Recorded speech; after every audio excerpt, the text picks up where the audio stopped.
তোর এটা হাজার হাজার ঘর বেগিন ডুবু বেগিন ডুবো তো এই অনর তাহন হড়ে আর এই মধ্যে গরম মধ্যে ফালং মধ্যে এটা আপ ডুগে ফাপ ডুগে ঘর দু তার ভাঙা এটা আপ ডুগে ফাপ ডুগে এটা বন্যা পানির মধ্যে আপ তো দৌড়িবে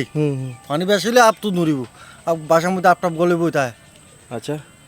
তো এত একেবারে যোগাযোগ ব্যবস্থা বন্ধ হয়ে বন্ধ বন্ধ ওই নকুদ করে আর আসা যাওয়া রোড ঘাটটা বেশি ডুবু থাকে এটা রোড ঘাট সব ডুবু আচ্ছা মানে এখন যাবে নর্মাল পানি দেখা যায় এটা তিয়ার নজে পাতে এত এত হদ্দুতে আর এটা একশিনে আচ্ছা এই কি হারানো এই যে পানি ওই হারনে যায় বেরি বান্দর ওই হার আগে তো পানি এনে ঢুকতু পানি এনে এটা হমিতু এখন যাতে পানি এনে ঢুকিন পারে তাহলে পানি নিকে চাবে চাবে ধন্যবাদ আপনাকে ধন্যবাদ নাম আশিস তো অন্য নাম আশিস না জি তো আমি আসছি হচ্ছে এটা হচ্ছে বারিখনের অংশে হাটাজারের অংশে আর ওই পাশে হচ্ছে উৎকিচর ওইটা হচ্ছে রাউজানের অংশে একটা সমস্যা এখানে খুব দীর্ঘদিন ধরে সেটা হচ্ছে কি আপনার পশ্চিম পাড়ে হালদার পশ্চিম পাড়ে যদি দেখেন বেড়িবাঁধ দীর্ঘ বেড়িবাঁধ দেওয়া হয়েছে আর এই বেড়িবাঁধ হওয়ার পর থেকে কিন্তু তাদের ওই পানির চাপটা সরাসরি আসছে হচ্ছে এই পাশের এই যে অঞ্চলগুলো আছে সেগুলো এবং প্রত্যেক বছর প্লাবিত হচ্ছে আমি বারবার বলেছি গত ভিডিওতে এক পাশের মানুষজন বেড়িবাঁধ পেলে অন্য পাশের মানুষজন কেন পাবে না এই বৈষম্যটা কেন হবে তো প্রত্যেক বছর মানুষ তাদের ঘর উঁচু করছে এবং প্রত্যেক বছর তাদের ঘর বাড়ির সৌন্দর্য নষ্ট হচ্ছে এবং প্রত্যেক বছর অনেকগুলা বসত বাড়ি থাকার উপযুক্ত হারাচ্ছে তো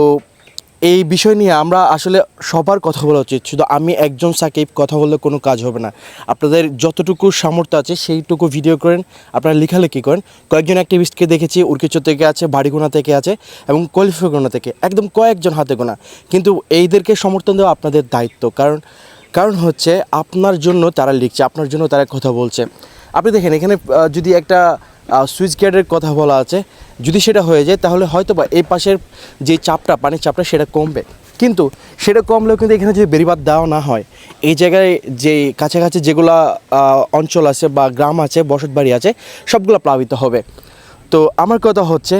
আমাদের যে প্রশাসন আছে বা এখন যারা দায়িত্বে আছে তাদের উচিত এই বিষয় নিয়ে দ্রুত আমাদেরকে জানানো যে তারা কী পদক্ষেপ নিতে যাচ্ছে তারা কি বলতে চাচ্ছে এই বিষয়ে কখন আমাদের এই কার্যক্রম শুরু হবে কখন তারা পদক্ষেপ নেবেন এ বিষয়ে আমরা তো প্রশ্ন জারি রাখবো অবশ্যই আপনাদের এইসব উত্তর আমাদেরকে দিতে হবে কারণ প্রত্যেকটা বছর এই মানুষগুলো যাবে কোথায় প্রত্যেকটা বছর মানুষগুলা পানির মধ্যে থাকতে হচ্ছে প্রত্যেকটা বছর যখন বর্ষা আসে তাদের জন্য এটা নরক হয়ে আসে থাকবে তারা কোথায় এবং সাপ বিচ্ছু এগুলো তো ভয়ভীতি থাকে এবং তাদের রুটি বন্ধ হয়ে যায় আরও বিভিন্ন রকম সমস্যা হয়ে যায় আমি আশা করব দায়িত্বরত যারা আছেন এসব নিয়ে যারা কাজ করেন তারা অবশ্যই এখানে ভিজিট করবেন এবং অবশ্যই আপনাদের দ্রুত জানাতে হবে কবে আপনারা বেড়িবাঁধের কাজ শুরু করবেন এবং কবে আপনারা